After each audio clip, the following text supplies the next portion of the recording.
The iPhone Air delivers remarkable performance in a super thin and light design that's very durable. I especially like getting A19 Pro power in something this compact, but you have to make some trade-offs for the steep $1,000 price. You get only a single rear camera, which means no telephoto zoom, ultra-wide or macro shots.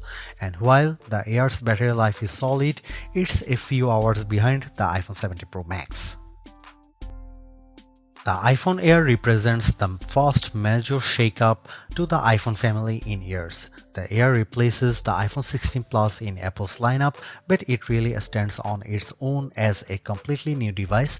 In fact, the iPhone Air really feels like a blueprint for the future as Apple nears the 20th anniversary of the original iPhone. Measuring 5.6mm, the iPhone Air is the thinnest phone in the world that's not a foldable, and yet it feels very sturdy thanks to its titanium frame. I have literally tried to bend and break this handset and it stayed intact. The Air doesn't skimp on performance either, packing an A19 Pro chip for playing demanding games and taking advantage of Apple intelligence. So what's the catch with this super slim Air? There's only a single camera, and while the battery life is pretty solid for something this size, you get less endurance versus the iPhone 17 Pro models. But it might still be the best phone for you, depending on what you are looking for. Here is the pros and cons in my full iPhone Air review. The iPhone Air starts at $1,000 for 256GB of storage. That's $100 more than the iPhone 16 Plus, but Apple is betting that you will be willing to pay a premium for a phone that's this slim and portable.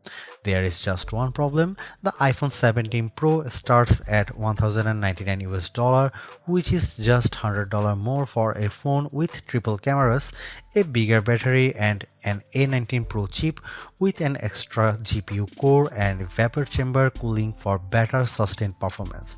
So you should really think about whether this stunning design is worth it. The iPhone Air has a release date of September 19. The iPhone Air is so thin and light that you are worried for its safety when you see it from across the room, but you will feel reassured when you put it in your hands. Measuring just 5.64mm thin, the iPhone Air edges out the Samsung Galaxy S25 Edge for the thinnest phone we have tested. The Air is so thin, in fact, that you might forget it's in your front pocket. Well, the whole device isn't this thin. The plateau or camera bump runs across the top of the device and jutes out. At least it doesn't wobble on a table when you press down. Apple purposely crammed all the major components into this area to make room for a larger battery down below. The iPhone Air comes in sky blue, cloud white, light gold, and black. Frankly, the black color makes the design look cheap and not as thin.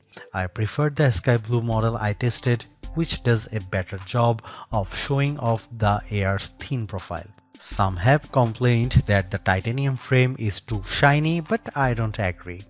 If you are worried about the durability for a phone this thin, I think you can rest easy. I saw a demo that simulated a band with 130 pounds of force, and the iPhone Air shrugged it off.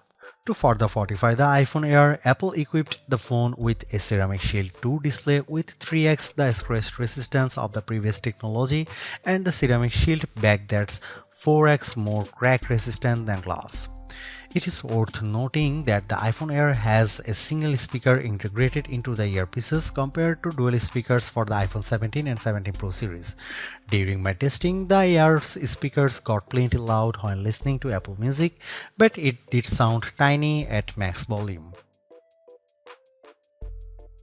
Some have shared in our YouTube interview with Apple on the iPhone Air that they wish that this phone came in a mini size. I say there is no need, you get the best of both worlds with this device, a large 6.5-inch display in a very pocket-friendly size. And it's a pretty damn good ProMotion screen, 2 with a rated maximum outdoor brightness of 3000 nits, a 1 to 120 Hz refresh rate, and anti-reflection tech built in. Outdoors, I put the iPhone Air up against the Galaxy S25 Edge, playing the same Begonia trailer, and Emma's tone looked brighter, plus there was less glare. The iPhone Air didn't perform quite well as in our lab testing, covering less of the DCI-P3 color space and turning in a slightly worse Delta E accuracy score. The iPhone Air features a single 48 megapixel fusion camera with 2x optical quality zoom. No telephoto, no ultra-wide, but it is a pretty strong performer based on my testing. Just don't expect much more from the 10x digital zoom. The iPhone Air does bring some cool new camera features to the table that are also available on the iPhone 17, 17 Pro and 17 Pro Max. This includes an 18 megapixel center stage front camera that leverages a square sensor to let you shoot landscape selfies without having to flip the phone in your hand. Here are some camera samples of the new iPhone Air.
I am torn about the iPhone Air as its remarkable piece of engineering.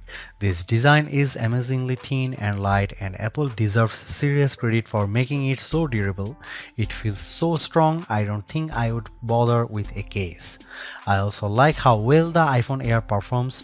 No, it doesn't have the graphics might or sustained performance of the iPhone 17 Pro or Pro Max, but it's faster than the Galaxy S25 Edge and remains fairly cool under pressure, and it offers better sustained performance than Samsung's slim phone.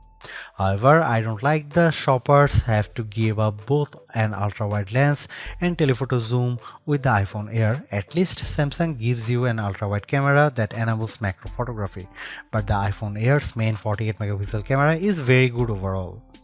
Apple left some other features on the cutting room floor as well, as such as fast charging and cinematic mode for video, so sometimes the Air feels more like an iPhone Lite. Overall, I think the iPhone Air is worth buying for those who want a super slim phone that's very easy to carry, that doesn't sacrifice too much on performance, but you will have to live with some trade-offs if you want something this compact.